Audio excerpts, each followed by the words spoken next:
네, 그러면 법회 시작하겠습니다. 네, 평상시 하던 대로 편안한 자세로 앉으시고 알아차림하면서 들어보십시오. 몸과 마음 전체적으로 이렇게 알아차림하려고 노력하시면서 한번 들어보십시오.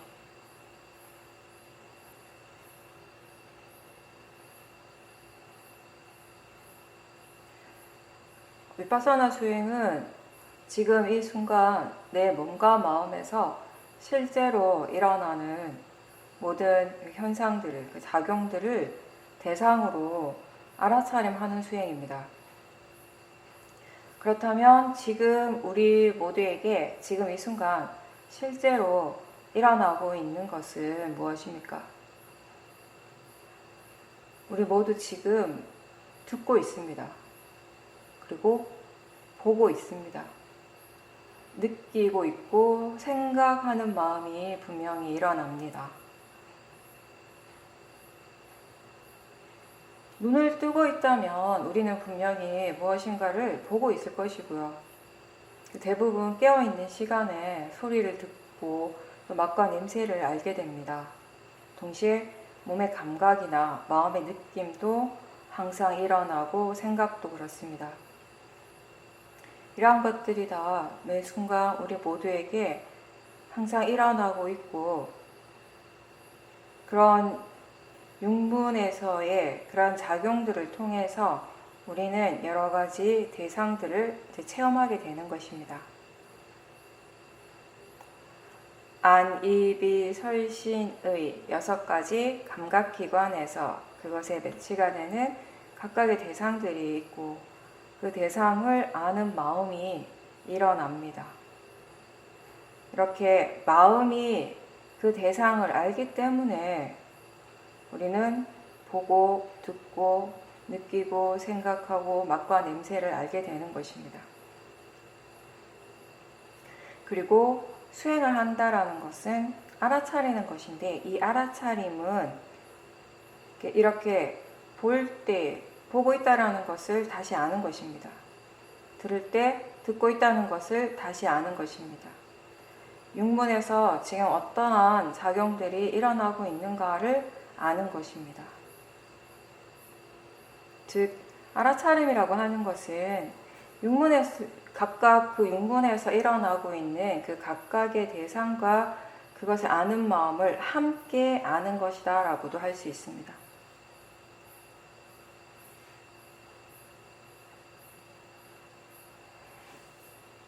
감각기관과 그것의 대상이 만났을 때 그 대상을 바로 즉각적으로 아는 마음을 우리는 식이라고 하죠.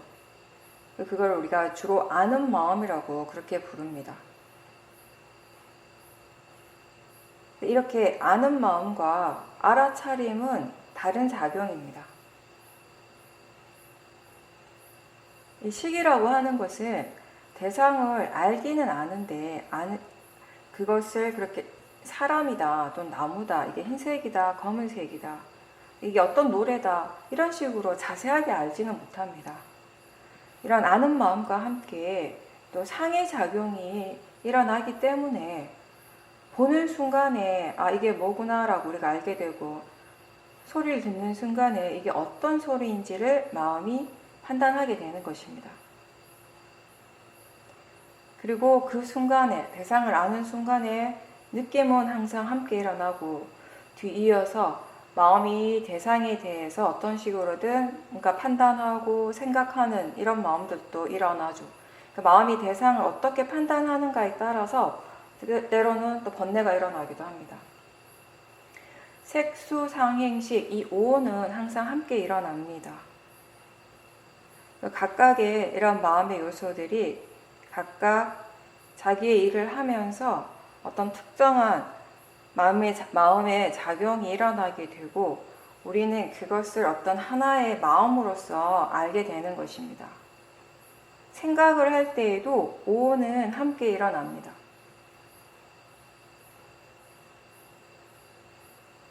마음이 일어날 때 반드시 그것에 어떤 물질적인 토대가 필요하기 때문에 오온에서의 색이 그 역할을 하는 것입니다. 물질도 마음과 마찬가지로 혼자서 단독적으로 일어나지 않고 지수화풍 4대 요소를 비롯해서 다른 요소들이 항상 함께 일어나는 것입니다. 이렇게 항상 함께 일어나고 사라지는 그 무리 자체를 깔라빠라고 부르는 것입니다. 그리고 상이라고 하는 건, 상해작용이라고 하는 것은 이렇게 대상이 일어날 때 그 대상을 식별하고 인식하고 그것을 아는 순간에 그게 뭐다라고 이렇게 명칭, 이름을 붙일 수 있는 그런 마음의 작용을 얘기하는 것입니다. 뭔가를 보는 순간에, 듣는 순간 또는 느낄 때 아, 이게 바로 그거구나 라고 뭔가 다시 인식할 수 있는 것입니다. 대상을 보는 순간에 마치 사진을 찍는 것처럼 모양이나 색깔을 찍어내고 또 그것을 기억을 하는 것이죠. 그래서 상해 작용이 있기 때문에 우리는 이전에 봤던 사람이나 어떤 사물을 다시 볼 때 그 기억을 할 수 있게 되는 것입니다. 모양이라든지 크기라든지 색깔, 거리, 시간 이런 모든 것들이 다 관념에 속하는 것입니다. 이런 관념은 실제 하는 작용과 항상 함께 일어나는 것입니다. 뭔가를 보는 순간에 아, 이게 뭐다라고 하는 것은 상해작용이고 그것과 함께 그 대상과 대상이 이게 뭐구나라고 하는 것과 동시에 마음이 거기에서 끝이 나는 것이 아니라 사실 그 대상과 관련된 여러 가지 생각들, 기억들이 자동적으로 떠오르게 되죠. 이러한 것들은 바로 색수상행식 중에 우리가 행해작용이라고 부르는 것입니다.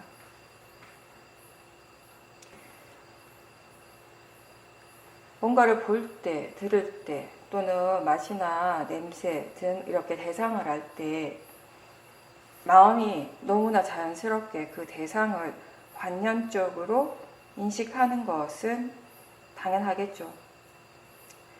뭐 보는 순간에 뭐 컵이다, 나무다, 사람이다 라고 생각하는 것, 뭔가 이렇게 혀에 닿았을 때 맛이 어떻다라고 이렇게 판단하는 것, 이런 것들이 아주 자연스럽게 일어납니다. 그럴 때 수행자가 주의를 기울여야 하는 부분, 노력을 해야 되는 부분은 지금 보이고 있다는 것을 다시 알도록 하는 것이고, 듣고 있다는 것을 다시 알도록 하는 것이고, 그리고 생각하고 있다는 것을 다시 알도록 하는 것입니다. 즉 육문에서 지금 일어나고 있는 작용이 무엇인지 알도록 노력해야 한다는 것입니다. 관념의 부분은 우리가 따로 알고자 노력하지 않아도 마음은 이미 너무나 잘 알고 있습니다.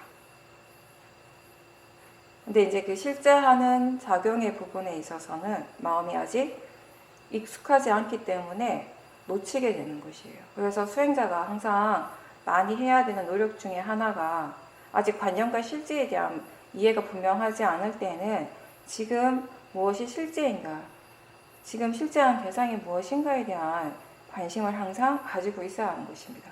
그렇지 않으면 습관적으로 자꾸 관념에만 빠지게 되니까.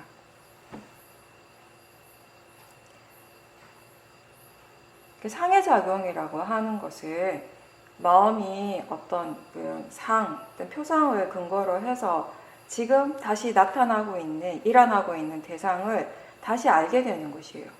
근데 이렇게 대상을 알 때 그 대상을 있는 그대로가 아니라 자신이 인지한 대로 기억을 하는 것입니다. 잘못된, 그릇된 지각의 예로서 유명한 이야기가 있죠. 코끼리의 이야기인데 5명의 앞이 보이지 않는 사람들에게 이제 코끼리의 각각 다른 부위를 만지게 해요. 어떤 사람한테는 코를 만지게 하고, 어떤 사람한테는 귀를 만지게 하고, 어떤 사람에게는 다리를 만지게 하고, 그 부분만 만지게 하고, 그리고 그 사람에게 지금 그 만지는 것이 코끼리라고 알려줍니다. 그럼 이 사람들이 각자 다른 그 부위를 만지면서 아, 코끼리는 이런 것이구나 라고 하는 생각을 하게 되죠. 나름의 이미지가 생기게 돼요. 그죠? 우리가 그 이미지라고 하는 것은 그 안근을 통해서 대상을 보는 것은 아니고 마음이 보는 것이에요. 그 이미지가 떠오를 때 그게 우리가 눈을 통해서 직접적으로 보는 것은 아니지만 그게 일어나는 순간에 우리는 뭔가 보고 있다라고 착각을 하기도 하죠. 그렇게 각각의 다른 부위를 만지면서 각자의 마음에 코끼리는 어떤 것이다, 코끼리의 모양은 어떻다라고 이미 그런 상이 생기게 되는 것입니다. 이제 그 사람에게 이제 다음부터 코끼리라는 얘기를 들으면 본인에게 생긴 그 이미지를 이제 떠올리게 되는 것이죠. 그 이미지 꼴 코끼리가 되는 것이죠. 나중에 다 함께 모여가지고 코끼리에 대해서 이야기할 때 코끼리는 이렇게 생겼다라고 얘기를 할 때 각자 다른 얘기를 하는 거예요. 각자 마음이 인지하는 그 코끼리의 상이 다 다르기 때문에 근데 각자 자신이 맞다라고 생각을 하는 것이죠. 우리가 똑같은 하나의 대상을 볼 때 그 순간에 우리 모두가 같은 세상을 인식한다라고 믿지만 사실 있는 그대로가 아니라 각자 자신의 마음에 의해서 펼쳐지는, 마음에 의해서 알아지고 있는 그 세상을 인식하고 느끼는 것입니다. 한 장소에서 똑같은 것을 보고 같은 소리를 들은 사람들이 마음의 반응과 그 느낌이 각각 다 다르고 또 나중에 그 기억을 떠올릴 때 그 내용이 조금씩 달라지기도 하는 이유는 각각 그런 마음의 조건, 그런 마음의 상태가 다 다르기 때문일 것입니다. 같은 소리나 맛에 대해서 어떤 마음으로 그것을 접하는가에 따라서 마음의 반응은 다 다른 것입니다. 무엇이 좋다, 나쁘다라고 하는 것은 그 대상, 그것의 원래 성질이 좋은 것, 나쁜 것이 아니라 그 대상을 인식하는 마음에서 일어나는 것입니다. 마음이 그렇게 대상을 판단하는 것입니다.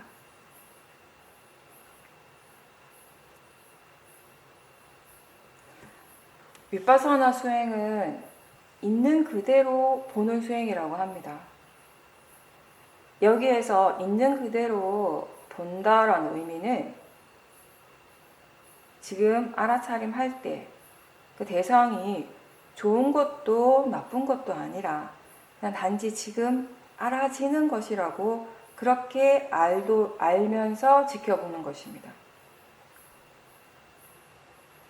그리고 무엇이 일어나더라도 그것은 결국 원인과 결과라는 것입니다. 나하고 상관없이 그렇게 원인과 결과로서 일어나고 있다라고 알면서 그렇게 이해하면서 지켜보는 것입니다.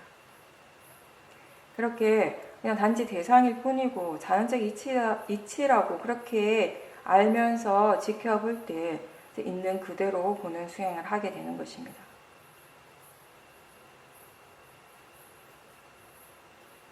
근데 아까도 얘기했듯이 우리가 대상을 알 때 실제 하는 작용과 그리고 관념적인 작용은 항상 함께 일어납니다. 보는 것, 본다라고 하는, 봄이라고 하는 그런 마음의 작용이 일어나기 때문에 우리는 지금 그렇게 보이는 대상이 무엇인지에 대해서 생각을 할 수 있게 됩니다. 생각하는 마음의 작용, 그 실제한 작용이 일어나기 때문에 그 내용도 당연히 알 수 있게 되는 것입니다. 근데 이제 우리가 하고 있는 이 윗바사나 수행은 그때 그 관념을 대상으로 하는 것이 아니라 지금 실제로 일어나고 있는 작용, 그것을 대상으로 하는 것입니다. 따라서 대상 자체를 자세하게 보려고 하기보다는 사띠가 이어지도록 노력해야 합니다. 알아차림이 처음에는 좀 분명하지 않더라도 자꾸 스스로에게 질문하면서, 즉 사띠가 있는지, 사띠 자체에 대한 질문을 자주자주 하면서 알아차리려는 노력이 계속 이어져야 합니다. 그렇게 사띠가 이어지게 되면 이제 점점 알아차림 또한 분명해지는 것입니다.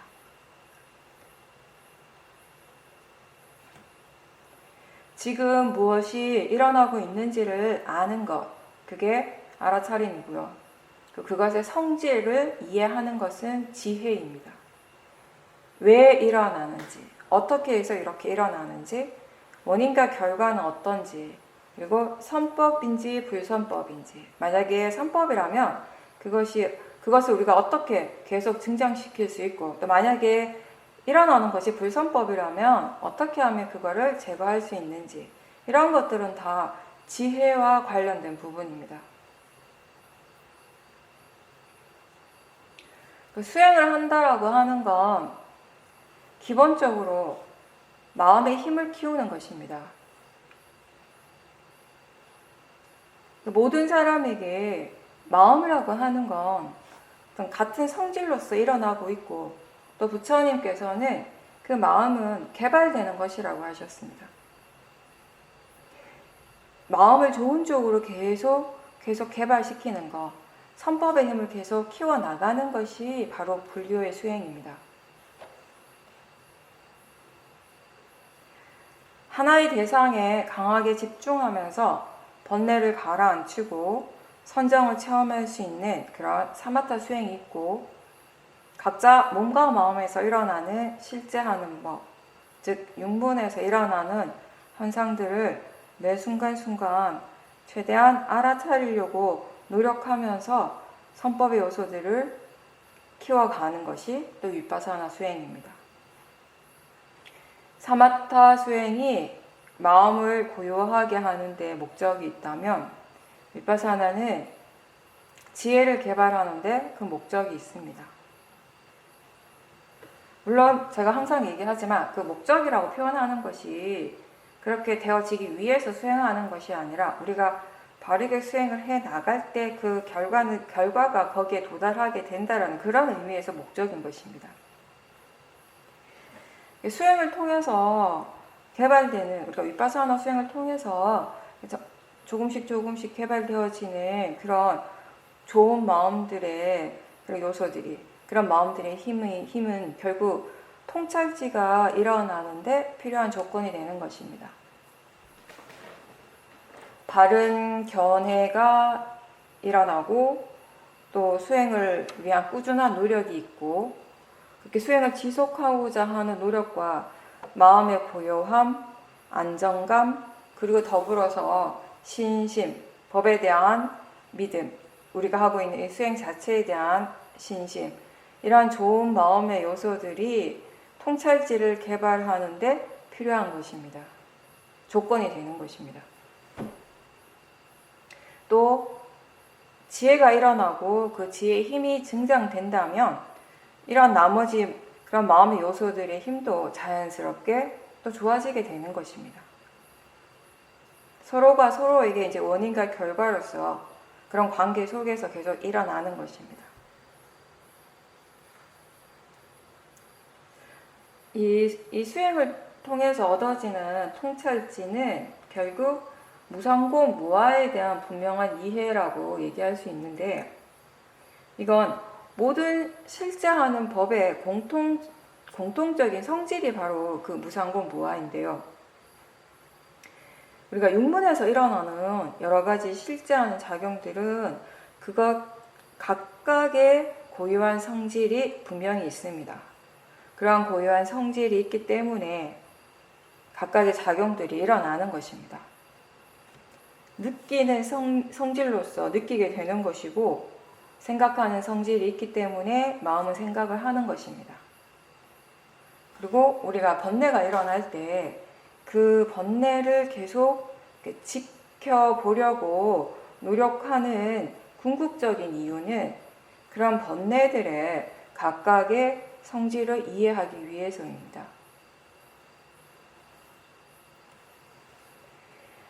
일어나는 대상을 없애려고 하는 그런 마음으로 수행을 하는 것과, 일어나는 그 마음이 무엇이든지, 그 대상이 무엇이든지 그것의 근본적인 그 성품을 이해하고자 하는 마음으로 수행하는 것은 분명히 다릅니다.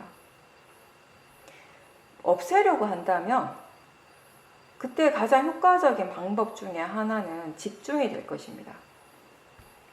우리가 대상에 강하게 집중을 하다 보면 그것이 사라지는 경험을 누구나 할 수 있습니다.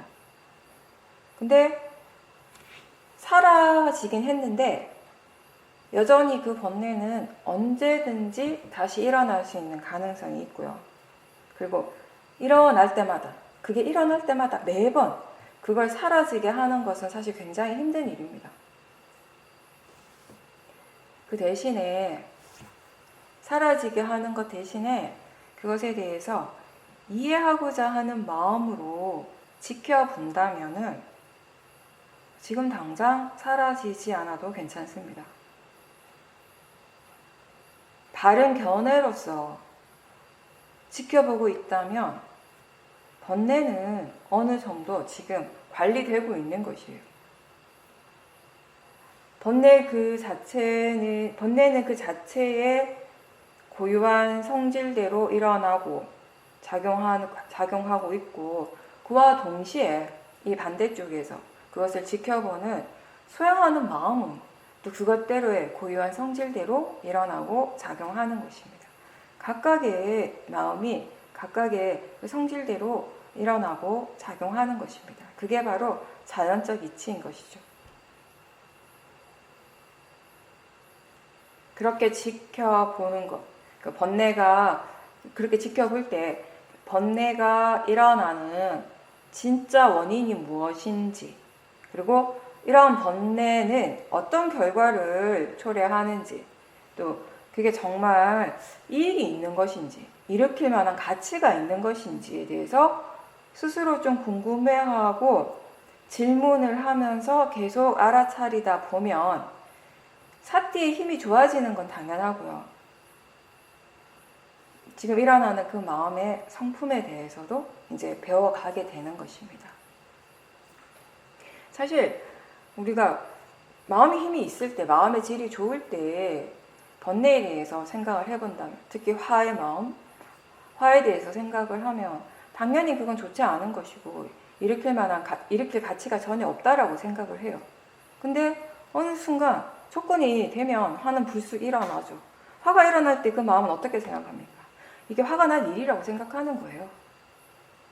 근데 그때 그러니까 내가 이상한 사람이라서 그런 것이 아니라 그때 마음의 조건이 다르기 때문에 다른 결과가 일어나는 것입니다. 지금 일어나고 있는 것에 대해서 궁금해하면서 지켜볼 때 이게 뭔지, 왜 이렇게 일어나는지, 정말 이익이 있는지, 필요한지, 사띠 삼빠자냐의 지혜죠. 삼빠자냐의 지혜가 이렇게 있을 때 수행하는 마음이 좋은 상태인 거죠. 우리가 그 사띠의 질이 좋다라고 표현할 때는 지혜가 함께 있는 것입니다. 그러면서 뭔가 이렇게 새롭게 배워가는 것이에요. 지금까지 우리가 생각했던 화에 대해서, 탐심에 대해서 이제 새로운 것들을 알게 되는 것이죠. 그건 번뇌뿐만 아니라 다른 일어나는 모든 대상, 모든 마음에 대해서 다 마찬가지예요. 윗바사나 수행은 이렇게 계속 배워가는 과정입니다. 마음에 대해서 배우고, 대상에 대해서 배우고, 물질에 대해서도 배우고, 존재의 이치에 대해서도 배우고, 모든 것은 다 알아차림의 대상이 되고 또 이해할 수 있는 대상이 되는 것입니다.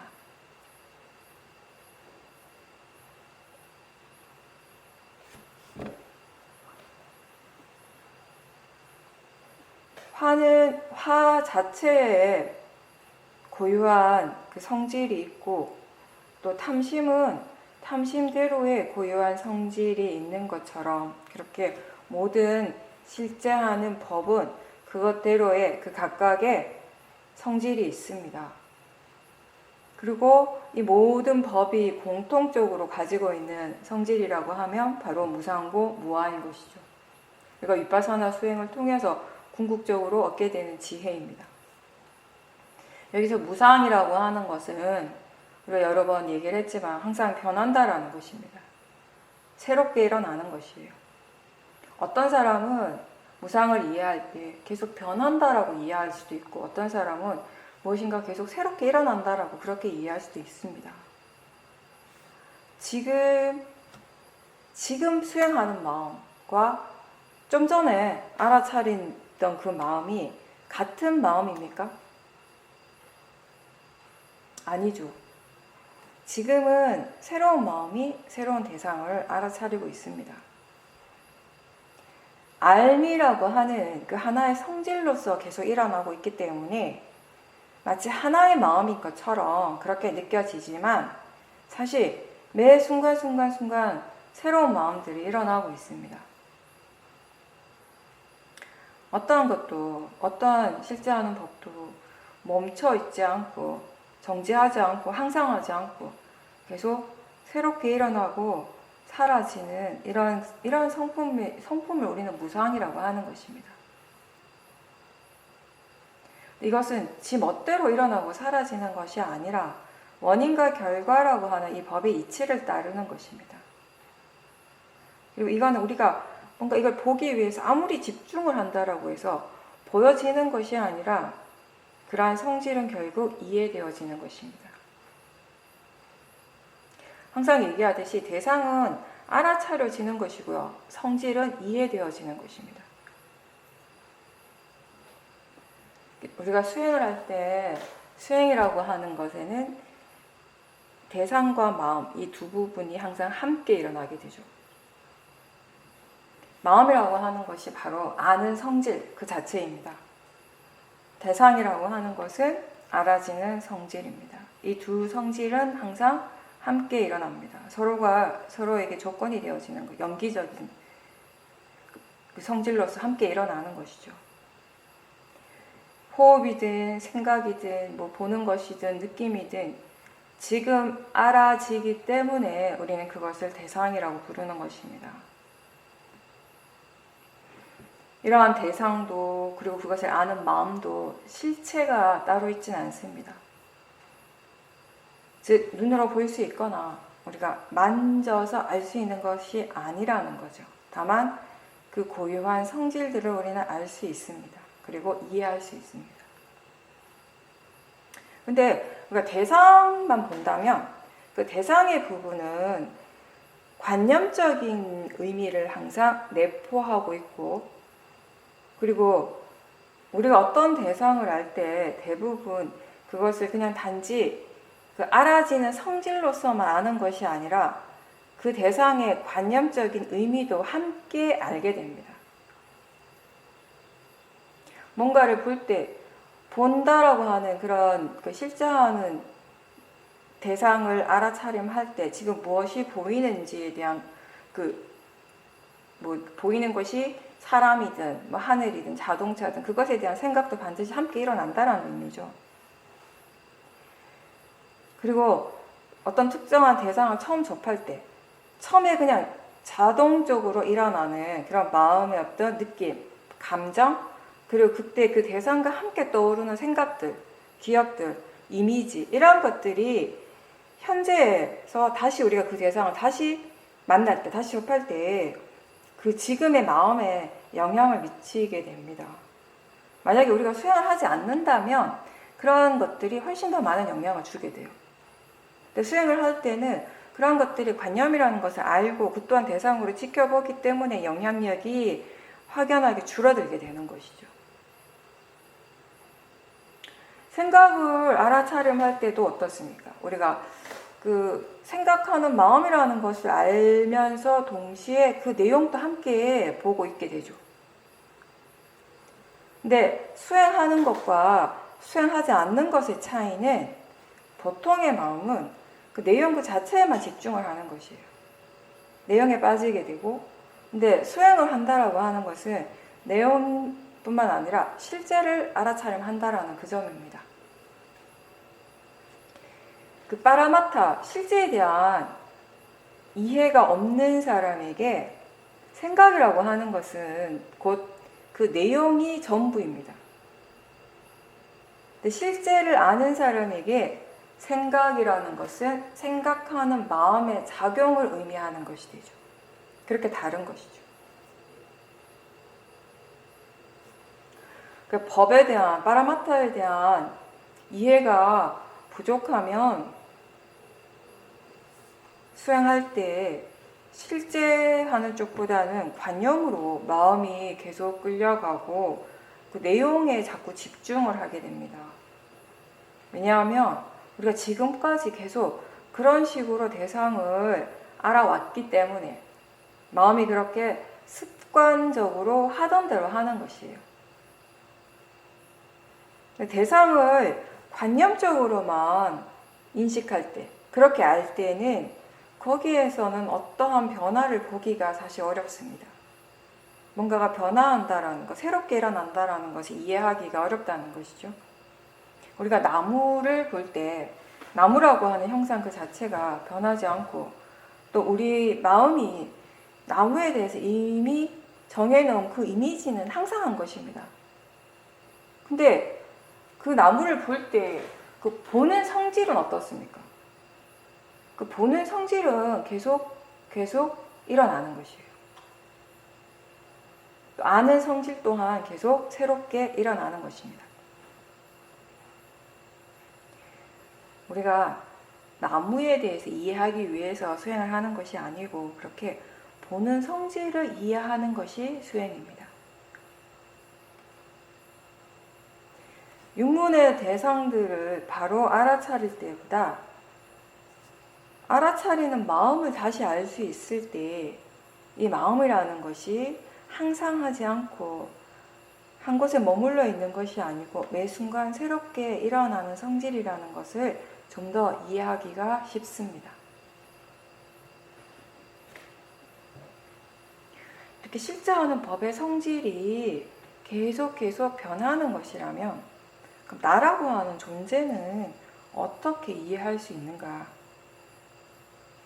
부처님께서는 항상 나라고 하는 것을 이 색수상행식 오온이 매 순간 조건지어져서 일어나고 사라지는 그런 화합물과 같은 것이라고 그렇게 말씀하시죠. 그것도 그 오원의 각각의 요소가 어떤 존재적 실체가 있는 것이 아니라 그것 또한 연기의 성질로서 일어나고 사라지는 것입니다. 거기에서 그 모든 것들을 딱 대표할 수 있는, 그래서 나라고, 이게 나다라고 할 수 있는 어떤 고정된 실체는 따로 없다라는 것입니다.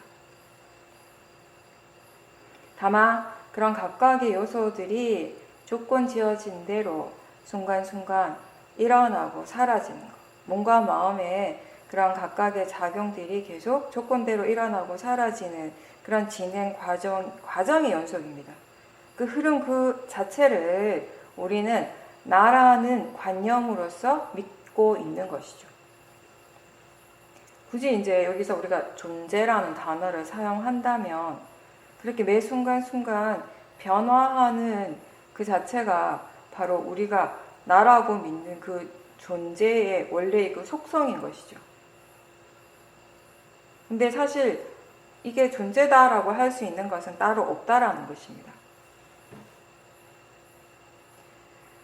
나를 나이게 하는 어떤 그런 실체적인 뭔가는 따로 없이 매 순간 몸과 마음에서 일어나고 사라지는 그러한 현상들의 연속, 그런 진행 과정들의 흐름을 나라고 하는 그런 표현으로서 그렇게 정의 내리고 있다는 것입니다. 뭔가 항상 하는 것은 없지만 작용은 계속 일어납니다. 보는 것, 듣는 것, 느끼는 일, 생각, 맛과 냄새를 알고 이러한 것들이 계속 쉼없이 일어나는 것이에요. 그런 것들을 알아차리지 못할 때는 많지만 그러한 작용 자체가 멈춘 적은 없을 것입니다. 나라는 것이 원래 그런 나라고 하는 그 실체 자체가 원래 없는 것이다라는 것을 설명하기 위해서 술에 대한 비유를 들죠. 제가 자주 얘기했던 게 그게 술에 대신에 우리가 자동차에 대한 비유를 많이 얘기했어요. 모든 것들이 조건 지어져서 일어나는 것이고 그 조건이 다 해체되었을 때 자동차라고 하는 것은 없는 것이라는 거예요. 그 자동차를 자동차로 있게 하는 그런 불변한 어떤 실체는 없지만 우리는 자동차라고 있다라고 그렇게 믿는 것이죠. 관념적으로. 자동차라고 하는 관념이 있는 것이죠. 그런 각각의 그런 요소들이 조건 지어져서 일어나고 서로 이렇게 만나게 되는 것이지, 그러한 것 이외에 따로 자동차가 따로 있지는 않다라고 하는 것. 마찬가지로 오온 안에 이게 나다라고 할 만한 것이 따로 있지는 않다라는 것입니다. 수행을 한다라고 하는 것은 원인과 결과로서 계속 일어나고 있는 이런 여러 가지 몸과 마음의 작용들, 그리고 그 진행 과정들을 지켜보는 것입니다. 그리고 이때 우리는 그런 각각의 작용들을 나하고 동일시하지 않고 법으로서 지켜봐야 합니다. 그래서 그거를 자연적 이치라고 부릅니다. 법의 이치라고도 얘기를 하는 것이고, 일어나는 것은 다 원인 결과이지 거기에 어떠한 고정된 실체가 따로 없다라는 의미입니다. 그리고 나하고 상관없이 일어나는 것 자체가 내가 아니라는 그런 말 대신에 우리가 자연적 이치라고 표현하는 것입니다. 근데 우리는 오랫동안 몸을 나라고 생각했어요. 그렇게 믿고, 마음을 나라고 믿고 그렇게 살아왔고, 지금도 사실 그 믿음은 어느 정도 견고합니다. 이 나라고 하는 생각 자체가 결국 100% 관념이라는 것이 부처님 말씀이죠. 윗바사나 수행은 관념이 아닌 실제를 대상으로 하는 것입니다. 자신의 몸과 마음을 대상으로 하는 수행이라고 설명은 하지만 결국 지켜보는 것은 나와 상관없이 일어나고 있는 그런 각각의 정신적, 물질적 현상인 것입니다.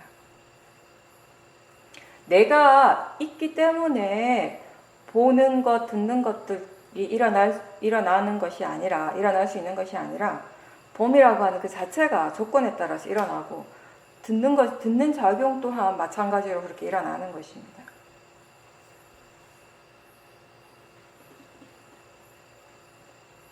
그리고 수행이라고 하는 것은 스스로 각자가 해야 하는 일이고, 또 이거는 우리가 아주 깊은 사고, 어떤 숙고하는 힘으로써 마음의 힘을 키울 수 있는 것은 아니고요. 또 다른 사람들이 하는 좋은 법문을 계속 듣는다고 해서 궁극적인 지혜가 일어나진 않습니다. 볼 때 보는 줄 알고, 들을 때 듣는 줄 알고, 맛과 냄새를 알고, 느낌을 알아차리고, 생각하면 생각하는 줄 알고, 마음에서 일어나는 여러 가지 그러한 현상들, 반응들을 대상으로 끊임없이 알아차려야 하고, 그리고 그렇게 알아차리는 마음에 그 호기심, 궁금함 이런 것들이 있다면은 거기에서 통찰지가 개발되는 것입니다. 육문을 통해서 대상은 항상 일어납니다. 따라서 우리가 자기 자신에게, 즉 몸과 마음에 관심이 있다면 알 수 있는 대상은 항상 있습니다. 대상이 없는 것이 아니라 내가 알아차리지 못하는 것입니다.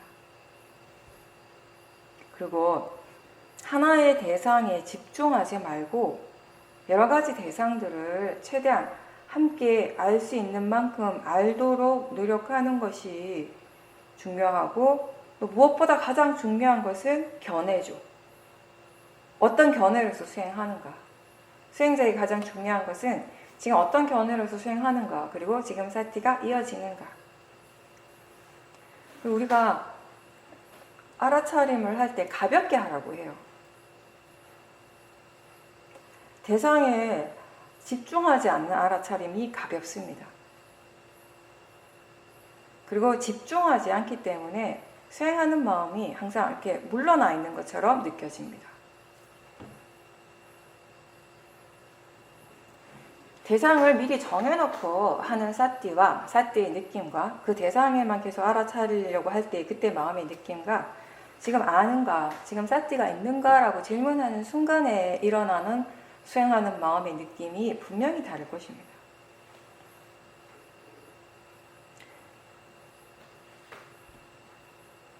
그러니까 최대한 자연스럽게 알아차림하는 것이 좋은데, 근데 사실 처음 수행할 때는 마음이 지금 무엇을 해야 하는지 잘 모르기 때문에 멍한 상태가 되기 쉽습니다. 네, 그럴 때는 마음을 그냥 내버려 두지 말고 멍한 상태라고 하는 건 모아 어리석음의 상태거든요. 그 상태로 내버려 두지 말고 뭐든지 한 가지는 꼭 알 수 있도록 노력하라는 것입니다. 질문을 하고 질문이 잘 안 되면 사티하는 것이 정말 힘들다면 그럴 때는 처음에 이제 시작하는 어떤 방법으로서 하나의 대상을 좀 더 이렇게 집중적으로 보는 사티도 할 수 있는 것이고요. 그래서 사티의 힘이 좋아지면 좀 이렇게 자연스럽게 그 사티 하는 그 대상의 영역을 넓혀가는 것도 방법은 되는 것입니다. 지금 듣고 있다라는 것을 알면서 듣고 있습니까? 보고 있다라는 것을 알아차리면서 봅니까? 느낌을 알아차릴 수 있습니까? 그 느낌이 대상이라고 스스로에게 일깨워 주십시오. 그 지금 일어나는 느낌은 내가 만드는 것이 아니라 그것의 이치대로, 법의 이치대로 일어나고 있습니다. 생각도 지금 그렇게 일어납니다. 생각하는 마음이 대상이고 법의 이치대로 원인과 결과로서 일어나고 있습니다. 견해에 대한 이해가 아직 충분하지 않다면 알아차림할 때 이게 그냥 단지 대상이고 자연적 이치라는 그 바른 견해를 좀 자주 일깨워 주십시오. 스스로에게 그것에 대해서 생각을 자꾸 할 수 있도록 해주는 것입니다. 제가 비유를 항상 그렇게 들죠. 나는 그 말을 자꾸 들어서 아는데 수행하는 마음은 아직 이해를 못한 거예요. 그래서 자꾸 일깨워 주라는 겁니다. 그런 식으로 우리가 알아차림을 계속 하다 보면 이제 그 결과로서 점점점 선법의 그런 요소들이 생겨나게 되죠. 그런 마음의 힘들이 좋아지게 되죠. 선법의 힘이 좋아지면 그 반대에 불선법이 약해지는 것이 곧 자연적 이치예요. 그래서 우리는 선법의 힘을 키우는데 집중을 하는 겁니다. 사띠를 개발하고 지혜를 개발함으로 해서 그 지혜의 힘으로 불선법이 약해지는 것이기 때문에 수행을 바르게 한다면, 계속 그렇게 수행을 하고 있다면 내가 인지를 하든지 하지 못하든지 마음은 어쨌든 좋은 쪽으로 계속 변화하고 있는 것입니다.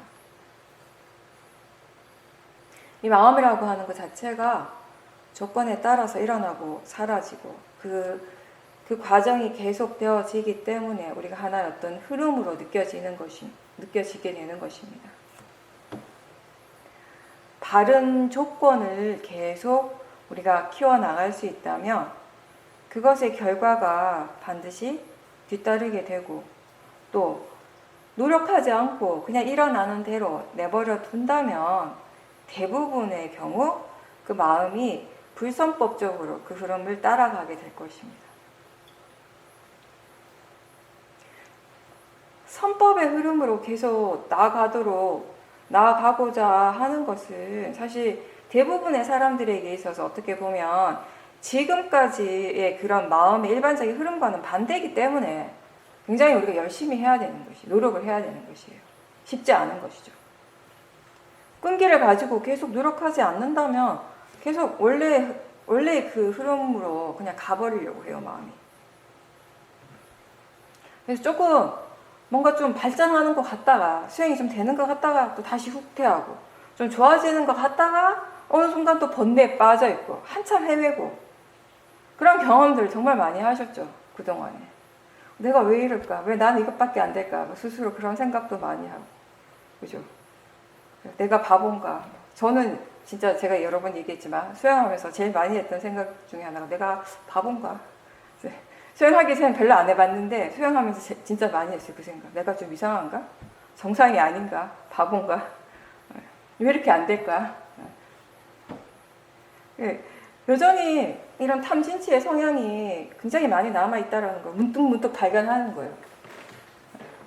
수행이 잘 될 때는 곧 뭔가 깨달을 것 같지만 어느 순간에는 뭐그 반대의 그런 마음들이 계속 일어나고, 수행을 오랫동안 하고 있지만 내가 생각하는 대로 그렇게 수행이 막 발전하지 않고 또 자기 자신이 그렇게 막 별로 변하는 것 같지 않다는 그런 생각 때문에 이제 실망도 많이 하죠. 그렇죠? 근데 마음이라고 하는 게 내가 계획한 대로 바뀌지 않습니다. 달라지지 않아요. 그건 내 생각인 거죠. 내가 원하는 것이죠. 마음이 아니라. 마음이라고 하는 건 내가 계획하고 내가 원하는 대로 좋아지는 것이 아니라 그것이 변할 수 있는 그 조건에 따라서 변하는 것이에요. 그렇게 달라지게 되는 것입니다. 그 결과를 우리는 체험하게 되는 것이고요. 그 조건에 따른 결과를 체험한다라는 것입니다. 만약에 마음의 힘이 좋아지지 않는다면, 수행을 오랫동안 했는데 마음의 힘이 계속 좋아지지 않는다면 여러 가지 이유가 있겠지만 가장 큰 이유 중에 하나는 이걸 겁니다. 수행을 항상 하지 않기 때문에. 띄엄띄엄 하니까. 수행을 해온 세월은 길지만 띄엄띄엄 해왔기 때문에. 놓치지 않고 우준하게 계속 하는 것이 아직 잘 안 되기 때문에. 그렇다면 수행자가 바라는 그런 결과는 오지 않습니다. 일상에서도 수행을 할 수 있고요. 그 수행을 이어갈 수 있고 지속이 될 수 있을 때 마음이 많이 변하게 됩니다. 마음의 질이 좋아진다라는 것을 스스로 분명히 알게 됩니다. 그리고 수행과 법에 대한 믿음이 있을 때 수행하고 싶어 하는 마음, 수행하려고 하는 마음은 자연스럽게 일어납니다. 그런 것이 아직 없을 때는 억지로 하게 되는 것이고요. 수행을 유지하고 계속 그 수행을 해나가게 하는, 꾸준하게 하게 하는 그 힘이 바로 노력이죠. 바른 노력이죠. 수행을 어떻게 해야 하는가를 아는 것은 지혜입니다. 이런 수행할 줄 아는 지혜가 있으면 수행하는 것 자체가 이제 어렵게 느껴지지 않고요. 이 지혜를 바탕으로 이제 우리가 법을 이해하는 지혜가 생깁니다. 그 수행하는 데 있어서 적절한 노력이 어떤 것인지, 어느 정도인지에 대해서 잘 모를 때, 우리가 그냥 이렇게 수행할 때 너무 힘을 주지 말고 자연스럽게 하세요라는 말을 많이 듣게 되면 수행하는 마음이 너무 느슨해지거나 게을러질 수도 있습니다. 그러니까 사람들이 너무 수행을 한다라고 해서 너무 애를 쓰고 힘을 너무 많이 주니까 좀 자연스럽게 하라는 말을 많이 하는데, 힘을 주지 말라는 말을 많이 하는데, 수행을 어떻게 해야 되는지 모르는 사람들한테는 이게 마음을 너무 느슨하게 하는 경우가 있다는 것이에요. 그러니까 대상에 대해서는 우리가 어떠한 것도 할 필요가 없어요. 항상 얘기하듯이 대상에 대해서는 내가 어떤 것도 할 필요가 없고 해서는 안 되죠 또. 그렇지만 수행하는 마음 쪽에는 수행이 이어질 수 있도록 바른 노력을 계속 해줘야 되는 겁니다. 내가 하는 인위적인 노력이 필요할 때가 있고, 또 마음의 힘이 좋을 때는 자연스러운 노력이 있게 되는 것입니다. 탐심으로서 너무 열심히 하는 건 위험한데, 바른 견해로서 열심히 하는 건 당연히 좋은 겁니다. 좋은 결과를 가져오게 하는 겁니다. 탐심이나 진심으로 수행을 하게 되면요, 너무나 많은 힘을 막 주면서 하기 때문에 쉽게 지치고 중도에 포기를 많이 하게 돼요. 근데 아직 수행하는 그 마음에 대한 이해가 별로 없으면, 마음의 그 이치에 대한 이해가 별로 없으면 자꾸 이런 양쪽 극단으로 치우치는 경향이 있게 되죠. 그래서 우리가 항상 하는 말이, 하고 싶어 하는 그 마음이 수행을 하는 것이 아니라 수행할 줄 아는 마음이 수행을 하게 한다는 것입니다. 그 말을 이해하게 되면, 지혜가 수행을 할 수 있게 한다는 것을 이해하게 된다면 억지로 어떻게 되려고 애쓰기보다는 무엇이든지 지금 일어나는 것에 대해서 알아차리고 이해하고자 하는 노력을 꾸준하게 하게 되는 것입니다. 근데 이 마음이라고 하는 것이 항상 해오던 대로 그 패턴대로만 하려고 하는 그런 성향이 있기 때문에 처음에는 알아차림하는 거 자꾸 잊어버려요. 또 어느 정도 수행을 했을 때 우리가 자선이나 행선처럼 아 이건 수행이다라고 하는 어떤 고정된 틀 안에서는 수행이 되는데 일상에서 자유롭게 수행하는 게 잘 안 된다는 거예요. 자꾸 잊어버려요. 마음이 자꾸 정해놓은 거죠. 자선이나 행선은 수행하는 시간인데 그 외에 일상에서 내가 어떤 일을 하고 있을 때에는 그게 수행하는 시간이 아니라 그냥 그 일을 하는 시간이 되어버리기 때문에 마음이란 거 하는 게 그런 거예요. 어떻게 믿느냐에 따라서 무엇을 어떤 식으로 정해놓은 거에 따라서 따라가게 되는 것입니다. 그래서 자꾸 일깨워주라는 거예요. 잘 안 되니까. 그러니까 자꾸 마음에게 일깨워주는 거, 자꾸 그것에 대해 생각해주고 관심을 가지라고 하고 일깨워주라고 하는 건 그렇게 안 하면 안 되니까 하라는 것이에요. 그렇게 안 해도 잘하면 할 필요가 없죠.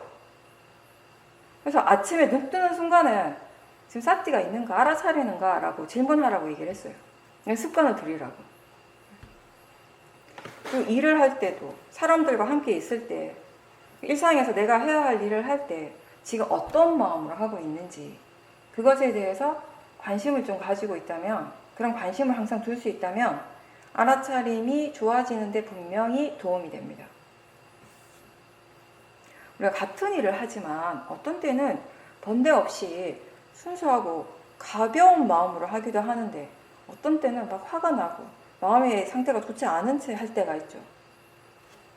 그리고 항상 반복되는 단순한 일이지만 그 일을 할 때 지금 어떤 마음으로 하고 있는지 왜 그렇게 하려고 하는지 이런 것들에 대해서 스스로 궁금해할 수 있다면 수행하는 마음이 굉장히 깨어있게 돼요. 활발해지고 또 그걸 통해서 새롭게 알아지는 것들이 생기게 되죠.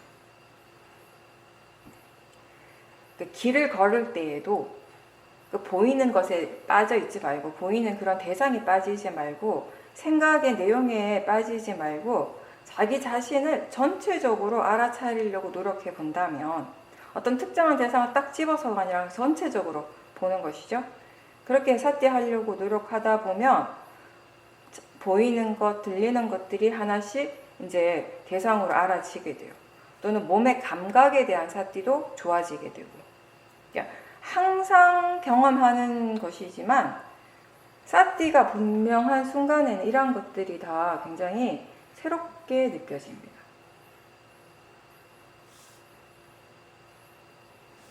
아침에 일어나서 잠자리에 들기까지 일상에서 반복되는 그런 행위들을 할 때 생각에 빠져 있거나 멍한 상태로 그냥 하지 말고 알아차리려고 노력하다 보면 우리가 집중 수행을 할 때처럼 마음의 힘을 키울 수 있게 되는 것입니다. 물론 말처럼 쉽진 않지만 그러니까 노력을 하는 거죠. 삶의 현장에서 우리가 이렇게 수행을 하려고 막 노력을 하다 보면 그 현장에서 있는 그대로 드러나는 여러 가지 번뇌들을 알아차림하게 돼요. 그것도 굉장히 중요한 부분이 되는 거예요. 제가 소위 말하는 살아있는 번뇌를 보는 거죠, 이제. 반복되는 일상의 그런 행위들을 지켜보면서 그때 그 마음을 보고 또 어떤 각자 본인만의 어떤 방식, 일을 하는 방식이나 일의 순서가 있고 항상 그것을 따르고 있다면은 왜 그 일을 할 때 항상 그런 식으로 하는지 스스로에게 질문도 하고 궁금해하라는 것이죠. 궁금해하면서 지켜보는 것이에요. 그러면 거기에서 또 마음이 보이게 되는 것입니다. 이런 상황에서는 이런 마음이 일어나고 또 저런 상황에서는 저런 마음이 일어나는 어떻게 보면 이미 각자에게 공식처럼 되어져 버린 공식화된 것처럼 항상 똑같은 패턴으로 일어나는 그런 마음의 반응들에 대해서도 원래 그러려니 하는 것이 아니라 그냥 내버려 두지 말고 왜 그런 마음이 항상 그 상황에서 일어날 수밖에 없는지 또 그렇게 일어나는 것이 실제로 이익이 있는 것인지 필요한지 혹시 그게 번뇌가 아닌지 이렇게 확인해 보려고 하는 거 그게 우리가 일상에서 적용할 수 있는 굉장히 좋은 수행 방법입니다. 이게 별로 수행하는 것 같지 않지만 마음은 굉장히 수행을 잘하는 것이에요. 항상 사회도께서 하시는 말씀이 가장 잘하는 수행은 다른 사람이 봤을 때 아, 저 사람 수행하는구나 라는 걸 모르는 수행. 그죠? 그런 식으로 우리가 일상의 일을 하다 보면 사띠가 이제 점점점 자연스러워지고 사띠 힘이 좋아지고 또 동시에 법에 대해서 조사하는 마음, 우리가 담마위자라고 하는 그 조사하는 마음도 함께 일을 하고 있는 것입니다. 그렇게 꾸준히 이제 지켜보다 보면 그 행위 자체는 별거 아니에요. 사소한 행위인데 그런 것들을 통해서 이제 우리가 그 물질과 그 마음에 대한 이해가 이제 생길 수 있다라는 것입니다. 항상 제가 얘기하듯이 대상이 어떤 대상인가가 중요한 것이 아니라 어떤 마음으로 보는가에 따라서 지혜가 일어날 수 있다라는 것이죠.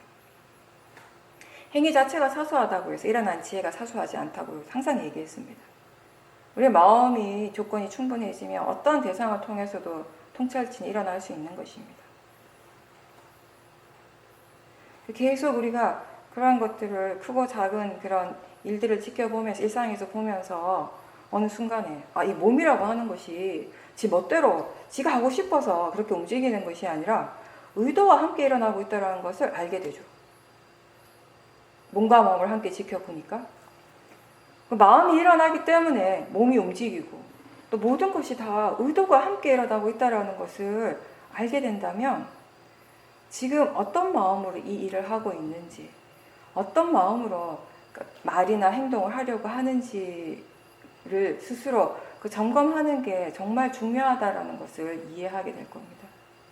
그리고 마음이 그것을 이해하게 되면요 알아서 자연스럽게 그걸 하게 돼요. 계속 점검을 하게 되죠. 그리고 일상에서 우리가 또 주의를 기울여야 되는 부분 중에 하나는 뭐냐면 가족이나 뭐 이렇게 직장 동료 포함해서 항상 이렇게 만나는 사람들, 내가 접하는 사람들을 향해서 일어나는 어떤 생각, 견해, 고정관념 이런 것들을 잘 살펴봐야 되는 거죠. 우리는 모든 사람들한테 똑같은 어떤 신념이나 마음가짐을 가지지 않습니다. 다 달라요. 상대에 따라서 적용되는 견해나 마음가짐이 다 다르다라는 것입니다. 그 사람에게뿐만 아니라 자기 자신에게 일어난 어떤 상황이나 환경적인 조건에 대해서도 마찬가지고, 우리가 어떤 사람한테는 항상 부드럽고 좋은 마음, 너그러운 마음이 일어나지만 어떤 사람에게는 항상 화가 나기도 합니다. 대상 때문에 그렇다라고 생각한다면 그것은 어리석음, 모화가 있는 것이죠. 바르지 않는 견해나 상대를 향한 번뇌가 일어나고 있음을 알 때 그걸 빨리 없애는 데 목적을 두는 것이 아니라 먼저 그러한 견해가 일어나고 있고 그러한 마음이 일어나고 있음을 분명히 그리고 충분히 알아차리도록 해야 합니다. 어떠한 것도 스스로 제어하려고 하지 말고 일어나는 것을 일어나는 대로 우선 알아차리고 그러한 사티가 유지가 되도록 노력을 해야 하는 것입니다.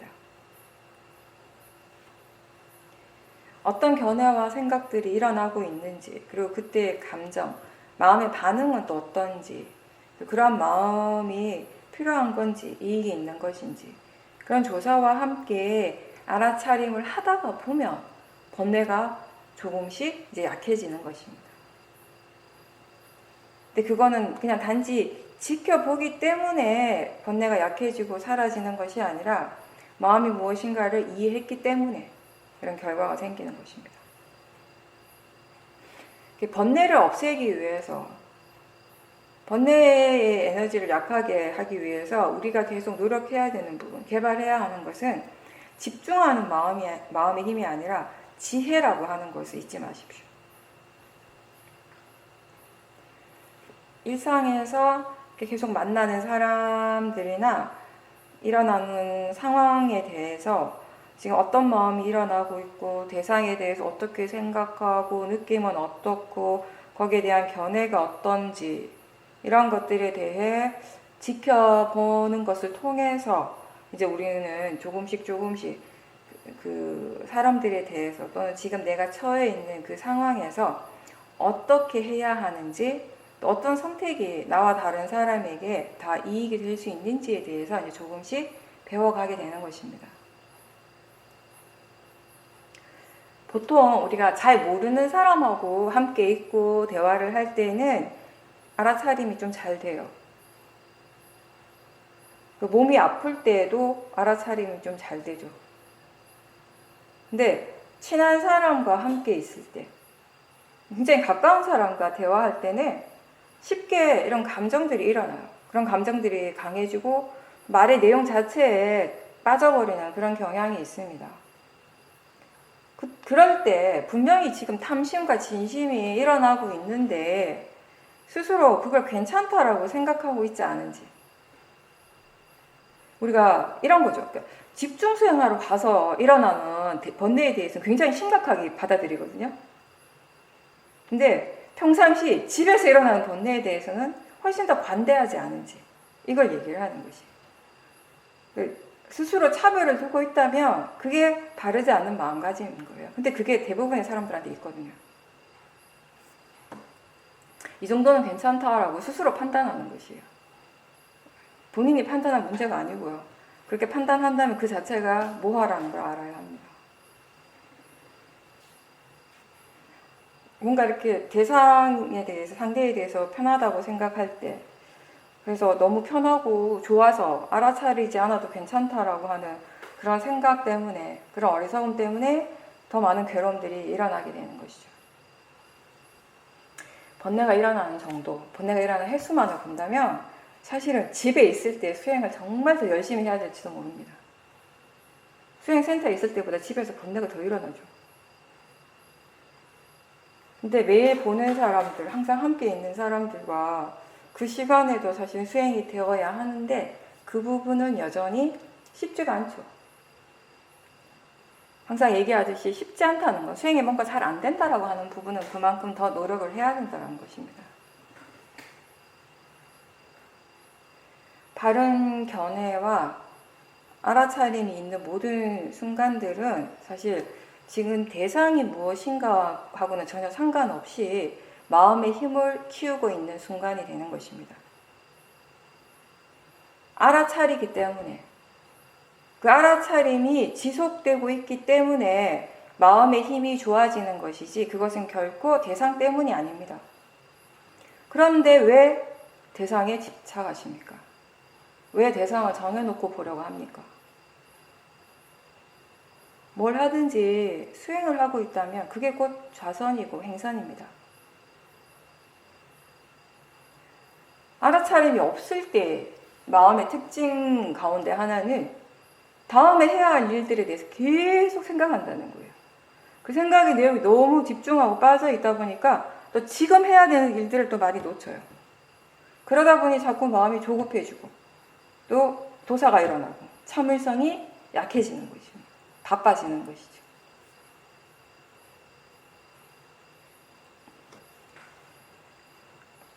수행이 잘 될 때도 있고 안 될 때도 있는데 수행이 잘 안 된다고 너무 실망하거나 포기하지 마십시오. 마음이라는 게 원래 그렇습니다. 좋을 때도 있고 나쁠 때도 있다는 것입니다. 그렇지만 계속 노력을 해 나간다면, 노력을 계속 해 나가다 보면 알아차림이 조금씩 좋아지게 됩니다.